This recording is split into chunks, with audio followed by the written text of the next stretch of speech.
first time I've seen you, and I'm glad that I can ask you a simple question. I am a businessman, and one of my only hobby is studying religions.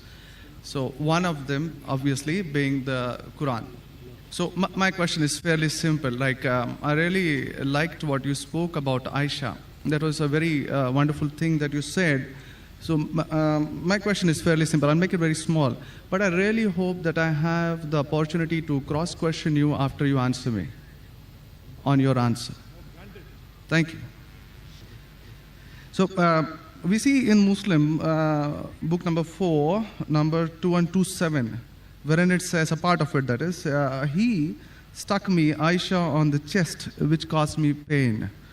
Further down, if you look at Mishkat al-Masabi, volume 2, page number 690, repeated again in Muslim, book number 9, number 3506, a part of it, I'll just get to the point, wherein Umar is trying to say to the Prophet, or rather trying to make him laugh. He says, Messenger of God, I wish you had seen the daughter of Khadija, where she asked me for extra money, and I got up and slapped her on the neck. God's messenger laughed and said, they are around me, as you see, asking for extra money. Abu Bakr then got up, went to Aisha and slapped her on the neck, and Umar did the same to Hafsa.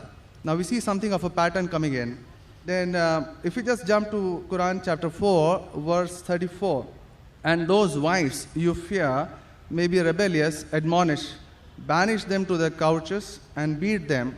Now, as I understand from your talk, that there is equal punishment for both man and woman. I'm not contending whether they should be beaten or not. My point is, what is the right of the woman if the man is wrong?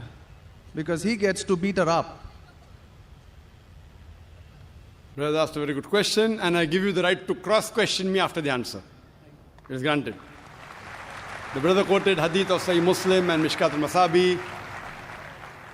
Do you know the relationship between Hafsa and Hazrat Umar? Well, I've not really got to the point that much. I'm still studying. Do you know the relationship of Aisha and Abu Bakr? May Allah be pleased with them both. Her father, if I'm not mistaken. That's right. I'm asking you a question. Are you married? Yes. Yes. Do you have a daughter? 2 of them. 2 of them, fine. I get to go to heaven. Sorry? I get to go to heaven. No. If you bring them up correctly, I remember with love and compassion, then you'll go to heaven, otherwise not. But, just kidding. But that is only righteous deed. Without iman, you can't enter Jannah.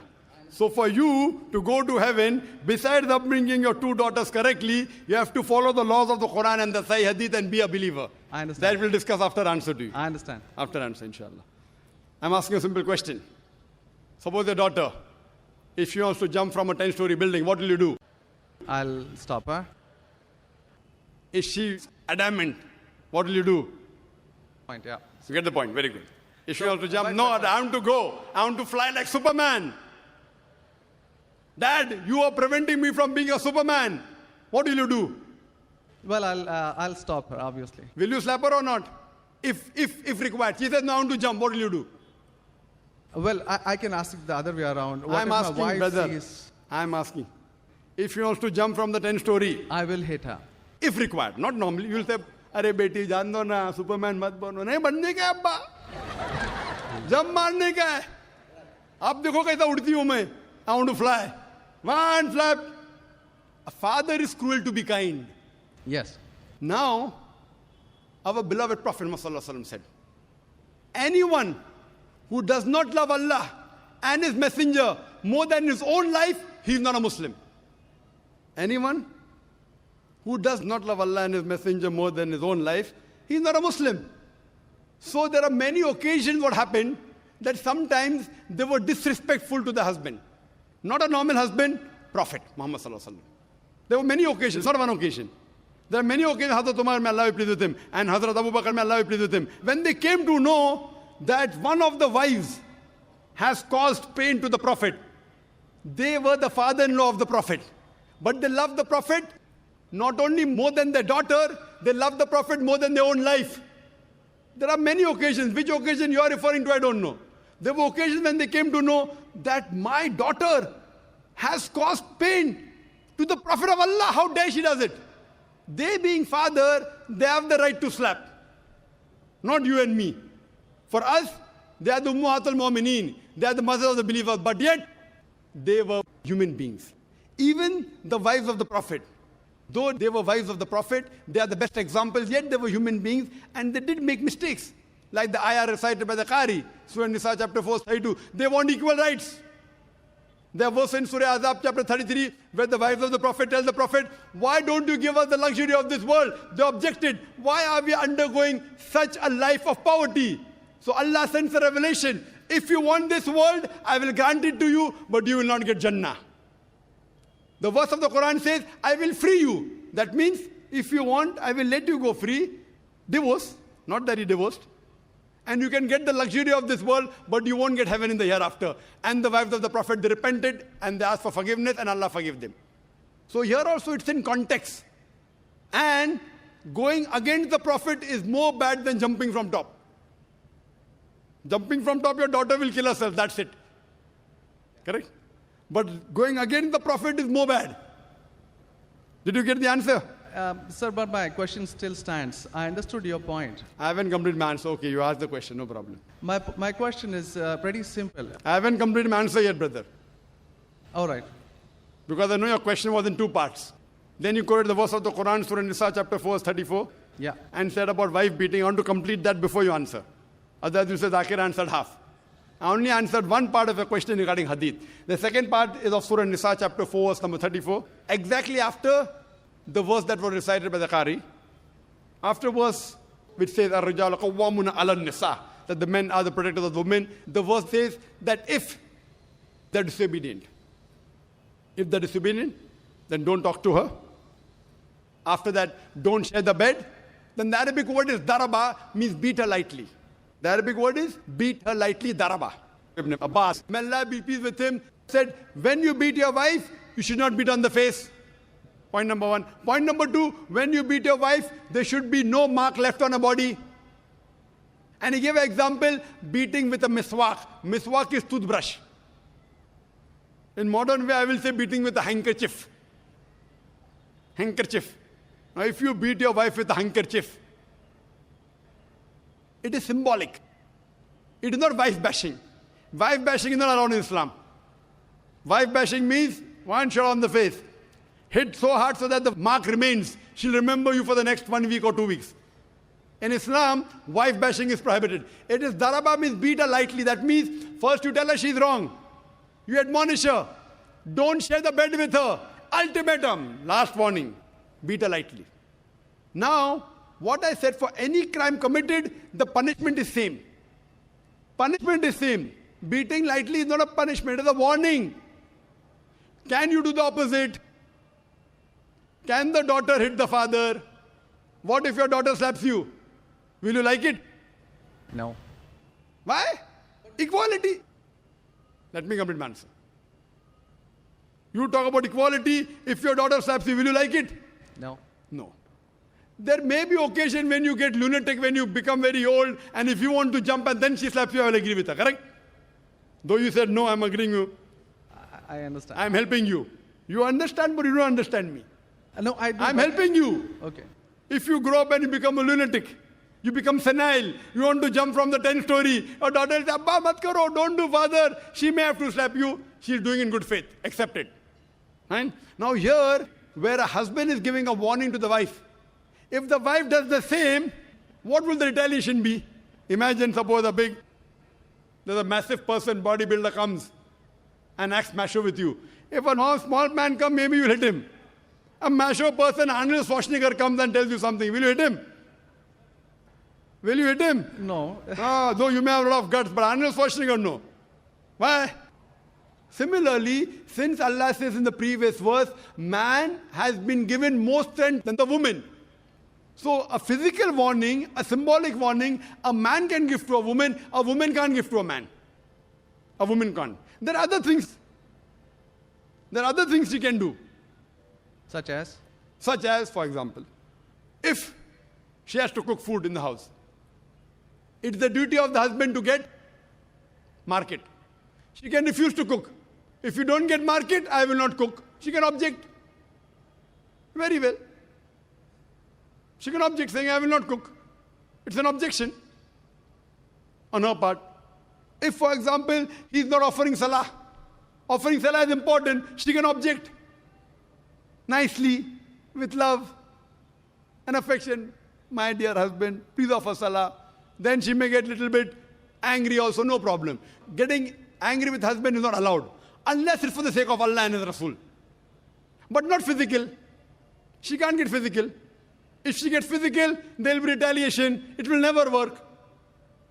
Imagine your wife slapping you. Will you leave her? Fine, you may say, Jaan do.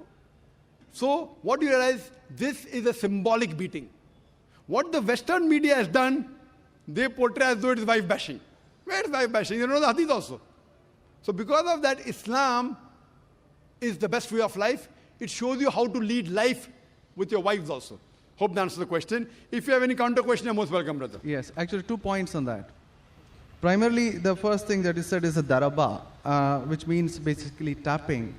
And as I understand from the Hansword dictionary, it comes from the word idrib.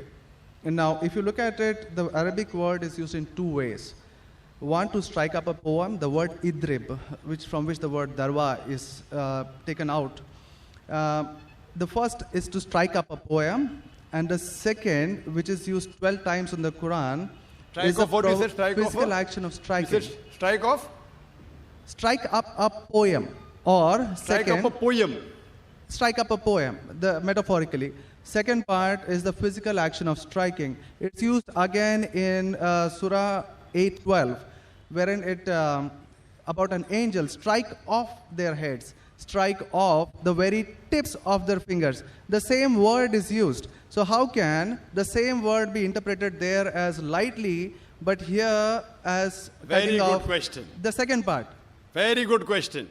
Very good question. The second part is that if we come back to Sahih Bukhari, volume 7, number 715, again, the respectable, I truly mean that, respectable woman Aisha, a great scholar, I read about her, narrated, Aisha said that a lady came wearing a green veil and complained to her, that is Aisha, and showed her a green spot on her skin caused by beating. It was the habit at that time for women to support each other, means when they get beaten up, so you support each other. So when Allah's messenger came, Aisha said, I have not seen any woman suffering as much as a believing woman. Look, her skin is greener than her clothes. That was my second part. As for second part, I'll answer first, and first part, I'll answer second. No problem. She's complaining to the Prophet that somebody has done injustice to her. It doesn't end saying the Prophet agreed with it. If someone has done injustice, if we read ahead in some other hadith, the Prophet may have done justice to her. It doesn't say that someone beat her and the Prophet agreed with it. Correct? She is just reporting that maybe there is injustice done to a woman. That's it. The moment she's complaining means she's disagreeing with it. She didn't say, Prophet, I heard a very good thing I saw, that the woman was beaten up. The moment she's complaining means the wife, Hazrat Aisha, may Allah be pleased with her, disapproved of it. So the lesson we get from this is, no one should beat the woman such a way that she becomes green. But sir, see, the exact statement she makes is that I have not seen any woman, that's Aisha herself, it's not my interpretation, I have not seen any woman suffering as much as the believing woman. So we see at the time of Muhammad that women were really in very, very bad shape, even though... You know there are hadiths saying, I have not seen a person, a believing person like Hazrat Bilal suffering. What was he suffering from? His master tortured him and said, don't say there's one God and I will leave you. Hazrat Bilal, may Allah be pleased with him, on that death stone, he's agreed to die. He will say, I will not denounce Allah. I will keep on saying, La ilaha illallah Muhammad Rasulullah. There's no God but Allah and Prophet Muhammad is a messenger. He's taking the pain. That means if I say Hazrat Bilal is a believer who is being tortured, that does not mean that what act that being done on Hazrat Bilal, may Allah be pleased with him, is right. It is wrong. But he's a believer who's taking the pain. In this context, we have to see the context and go to the Shara. You have to see Fath al-Bari. And what was the woman? Was she? What was she? Who tortured her? Was it the master? Was she a slave woman? You have to go to the Shara. I'm not a muhaddith. I'm telling you what the answer can be. You have to go to the Shara and find out. Why was she? Who hit her? Who beat her? Did the husband do? Was the husband a believer? There are 10,000 reasons.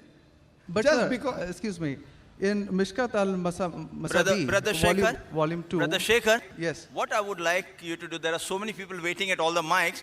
Precisely, concisely, I would like you to put your question in a few words and then close. Because you got such a big sheaf of papers, there are many people I see waiting with small slips just or one something. question. So we cannot allow this whole thing to go on. This is not a debate session. It's a question and answer session. I want you to put your question in the next 4 sentences. Let Dr. Zakir answer so that all the many ladies standing there here also get a chance. We have exactly 1 hour, 12 minutes left.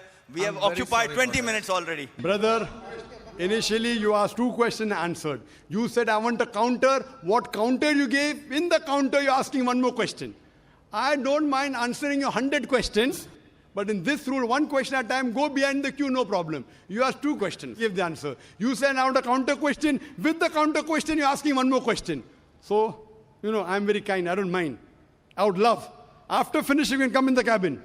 And inshallah, I will answer all your questions. I want to ask you, after I answer your question, what will you do? Will you believe in the religion Hazrat Aisha believed? Yes or no?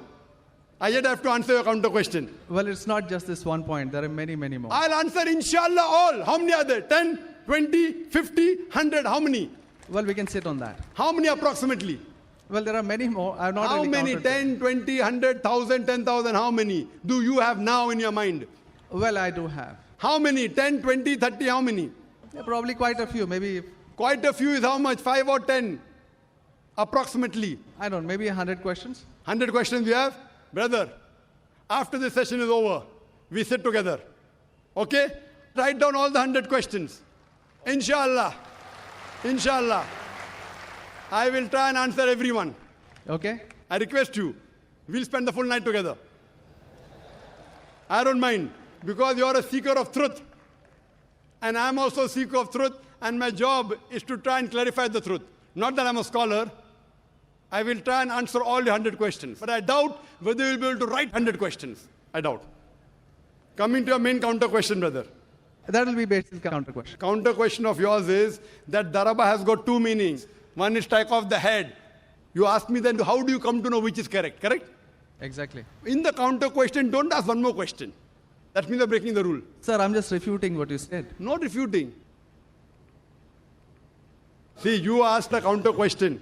Counter question was of daraba has got meaning of striking. That is the counter question. In that counter question, you asked 1 more question. You can't ask 1 more question in a counter question. You can ask 1 counter question, but that was a fresh question that you asked.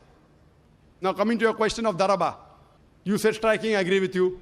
How do you come to know 1 time it is lightly beating, 1 time it is striking of the head? The verse in the Quran is there, in Surah Maryam, chapter 19, verse number 47. Mary, may Allah be pleased with her, she says, when Archangel Gabriel says that you shall have a son.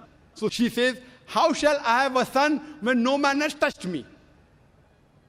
How shall I have a son when no man has touched me? Now if you go to the Lugha, your hands wear dictionary, all lanes, I believe you read many dictionaries, all this you can get on the internet. It's not difficult. You go on the internet and type, you'll get 100 questions against Islam. Not 100, you get 1,000. Very easy. Not that a person has done research. If you had done research, you'd have come to know who was whose father and who was whose husband and mother, everything. But you go on the internet, you get this very easy. Now, the Arabic word masa has got 2 meanings. Physical touch, it means sexual touch. So when Mary, may Allah be pleased with her, she says, how shall I have a son when no man has touched me? It is understood. It is not physical touch, it is sexual touch. Correct? Yes. Similarly, there are several verses in the Quran. Now, when there are 2, 3 meanings, even both can be correct or 1 can be correct. To have more details, you go to the hadith. Hadith is the commentary of the verse of the Quran. Correct? Maybe the same word has got 2 meanings. In that verse, it means meaning number 1. In the second verse, it meaning number 2. Hadith is the commentary. So when we go to the hadith of this Surah Nisa, chapter 4, verse 34, talking about daraba, there the Prophet said Do not beat on the face. Do not leave a mark. Beat like a toothbrush. I gave the answer, but you were so much concentrating on the notes you have that you forgot my answer. If you have heard my answer, that if there are 2-3 meanings, all meanings may not be right. Maybe one is right, maybe two are right, maybe all three are right. Therefore, you have to go back to the Prophet. The Quran says, Atiullah, Atiur Rasul. Obey Allah and obey the Messenger. So when there are 2-3 meanings, you have to go to the Hadith and find out what did the Prophet mean by that word. So there when it says strikes off that, it means strikes off. Here it means strike lightly. So therefore, if you know the supplement to the commentary of the Quran, it's the Hadith. Without the authentic Hadith, you cannot understand Islam. So a Prophet said, it means beat lightly, like beating with a toothbrush, don't beat on the face, don't leave a mark on the body. So these are the guidance given by Rasul. Therefore, it is obligatory that besides the Quran, you have to follow the authentic Hadith. Hope that answers the question, and inshallah, I'll wait for you after 10 o'clock in the speaker's lounge, inshallah. Yes, Brother Shekhar? Thank you. And since you have 2 daughters, you said you have 2 daughters and you want, sorry?